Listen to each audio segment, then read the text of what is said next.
I'm Dr. Lisa Magruder. I'm with the Florida State University College of Social Work and the Florida Institute for Child Welfare. The Institute is putting on this Lunch and Learn today as part of our mission to bring rigorous research and evaluation into the hands of folks that are going to benefit most from the evidence. And so we wanted to start this multi-pronged approach of getting our research findings out there in a variety of different ways, including to you all as supervisors, to frontline workers, to administrators. And so we've started this Lunch and Learn series. Today's our first one, and so I appreciate you bearing with some of our newbie Lunch and Learn mishaps that we've had, but hopefully what you'll find from today's presentation is some useful information that you can take back with you in your work. And so the principal investigator of the Florida study of professionals for safe families is on her way, but we didn't want to keep you all waiting any longer. So I'm just going to give you a little bit of background on that study, which is where we derived this data from that we're going to be sharing with you today around supervision. So I've actually been managing this study for the last 4 years. We, back in the fall of 2015 through 2016, we went all around the state and went to all the pre-service trainings. I coordinated a lot with Kristen for here, so we did a lot of coordinating to get in front of as many of the newly hired frontline child welfare workers as possible. So this was our CPIs and our case managers. And so we successfully recruited the vast majority of them who had entered pre-service training during that time. And we've been following those 1,500 people for the last 4 years. So they get a survey every 6 months. They tell us where they are, what they're doing, as well as a variety of other types of information around mental health, work-life balance, organizational culture, things like that. And we follow them whether or not they've remained in child welfare, whether or not they're still in child welfare but have changed agencies or maybe changed roles. So we've got a lot of data from them. We also periodically will do more in-depth qualitative interviews with a subset of those workers to get their perspective on things, and that's what Dr. Radey is going to be presenting on today.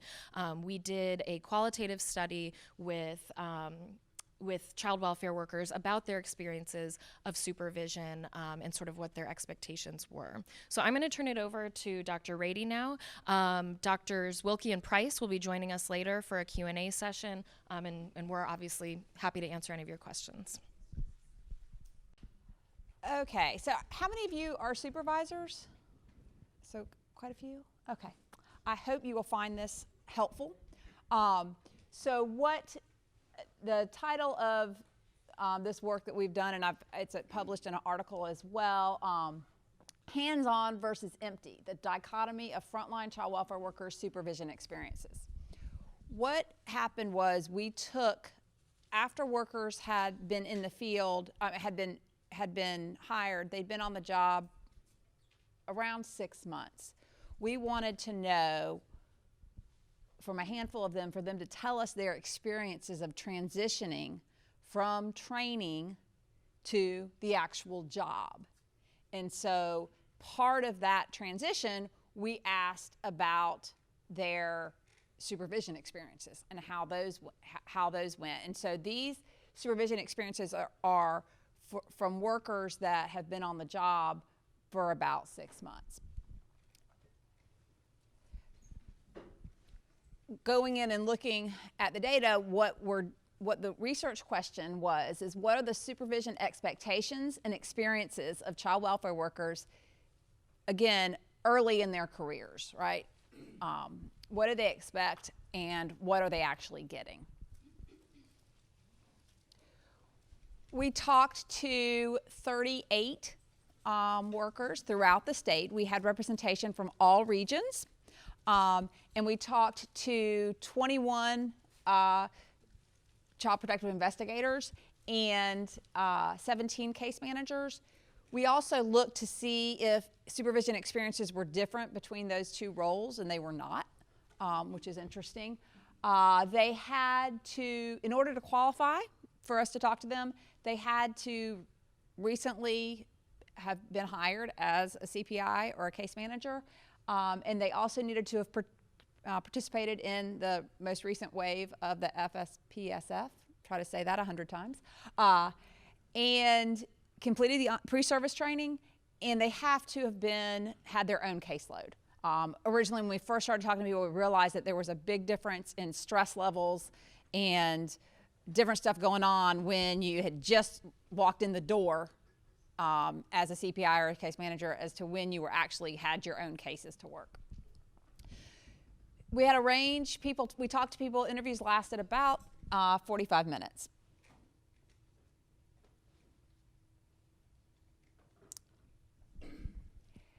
Interestingly, the people we talked to looked very similar to CPIs and case managers across the state. They are on average, they were 33 years old. We had racial diversity. They had been on the job approximately 6 months. A significant minority had their master's degrees. All of them had their bachelor's degrees, of course. And most folks ranged in work experience. The median response was they'd had 2 to 5 years of previous work experience. And that was not necessarily child welfare, but some kind of work experience. So we did have young folks, 21, fresh out of college, but the average was a couple of years, had some work experience. So what did we find? We found that most people described their experience as hands-on and as a cooperative. So that's a good thing. However, out of the 38, 12 described it as empty or detached. And then we had another handful that had mixed experiences, good and bad. What's interesting is the folks that had mixed experiences was generally not mixed experiences with one supervisor. It was they had had a change in supervisor, which had led to this fact that we had a really positive supervision experience and a really negative one. And so by and large, workers either had, great or not so great supervision experiences.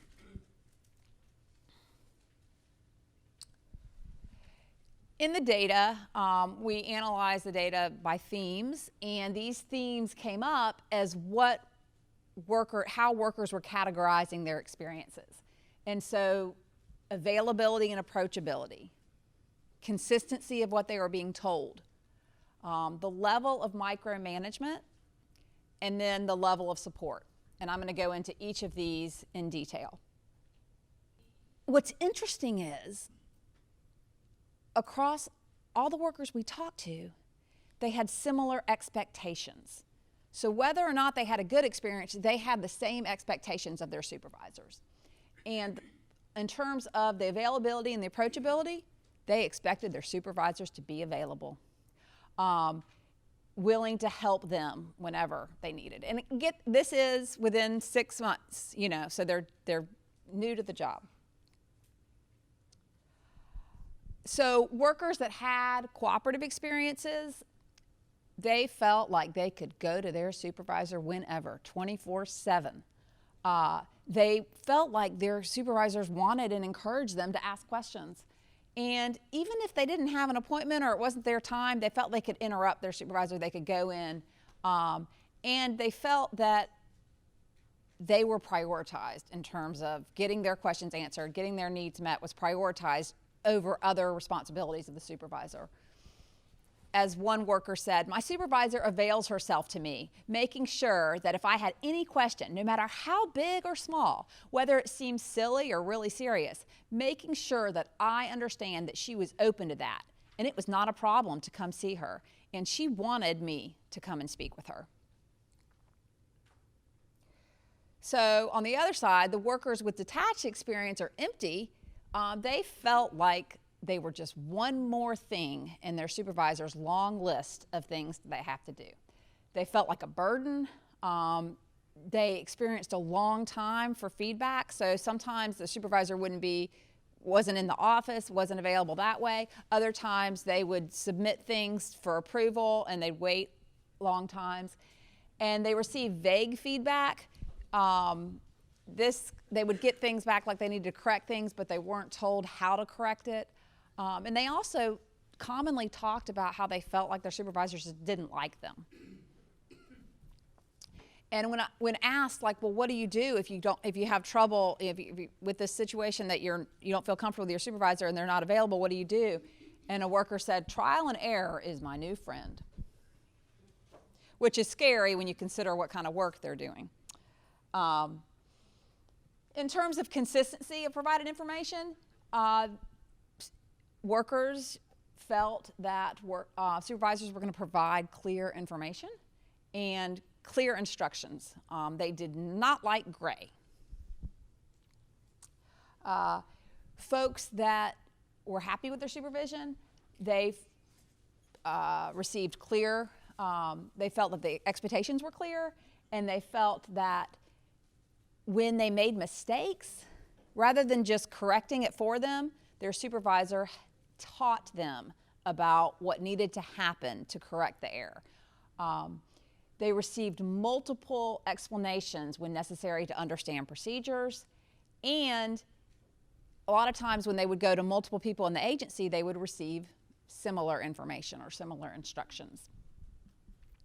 As one worker said, any problem that I have, if she's not sure herself, she will sit down and she will take the time to go over stuff and help me figure it out. And that idea, it is a theme here, is the time it takes to be able to it's a lot easier to fix a problem than to teach. Workers with detached experiences, they often received instructions, but it lacked the explanation of what had to be done. Oftentimes they talked about that they would say, this is wrong, and the supervisor would explain it, worker wouldn't feel comfortable asking questions or clarification, and then they would make the same mistake again and get the exact same explanation again. And the worker felt like, maybe I just can't get it. I'm just not, it's just not working for me, and I can't, my supervisor's not speaking in a language that I'm able to understand. Also, workers with these detached experiences spoke of receiving contradictory information about how to proceed with certain cases or with cases. They would go to one person to do this, and another person would tell them something else. And as one worker said, if you go to one person and ask a question, they'll tell you one answer about important things. If you go to another person, they'll answer a different way. So you kind of feel lost.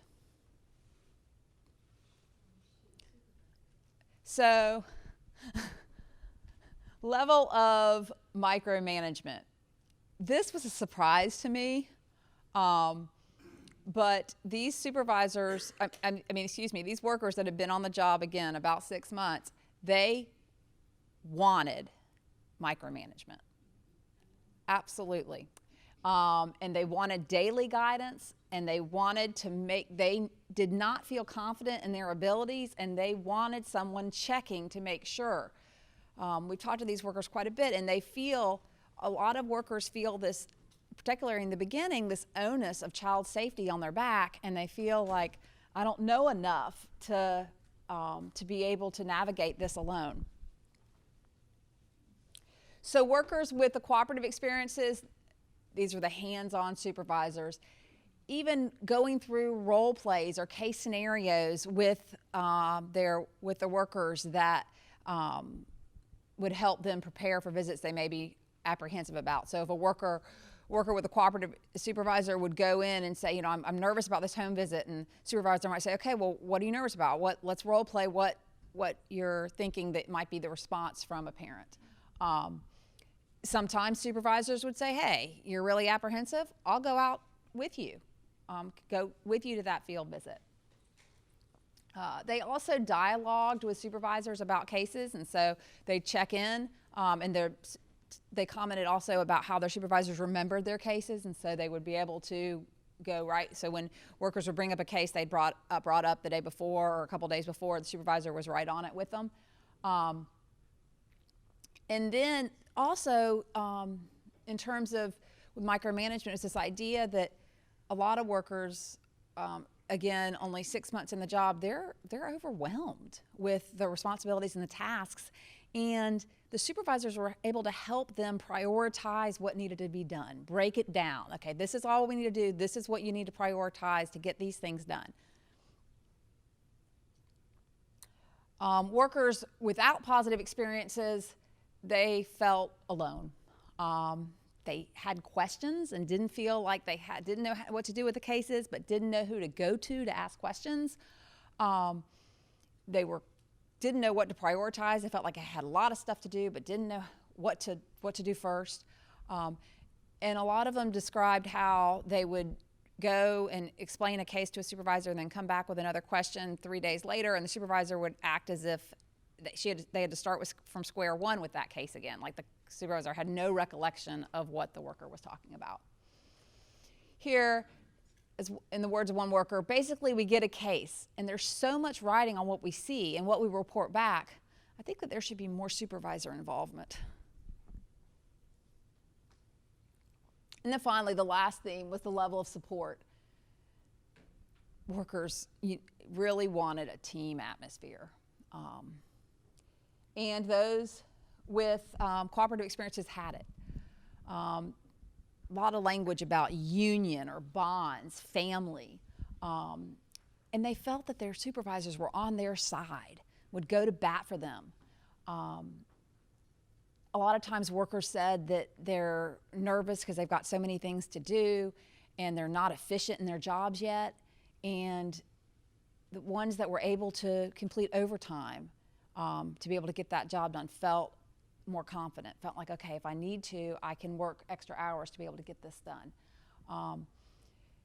These workers felt supported through the learning curve. They recognized that they weren't quick yet, and they felt that the supervisor was on their team to guide them. As one worker said, I don't see where there's like an I. Like everybody works together as a team to support one another. And those folks that did not, that had less positive experiences or detached experiences, they felt alone in their decision-making process. They felt that they were letting their supervisors down. They felt they were unprepared, and they felt that their supervisors thought they should know more than they did. They felt inadequate. And they felt that when they messed things up, when they got feedback, it was rather condescending. As one worker said, I didn't feel supported because I had to make decisions on my own, because my supervisor may say, well, you're an investigator. You should be able to determine if a child is safe or not. And a lot of times they just didn't feel that the training provided that experiences, particularly given, you're talking about child safety. And that was a big fear to them, is the idea of so much is at stake on my judgment.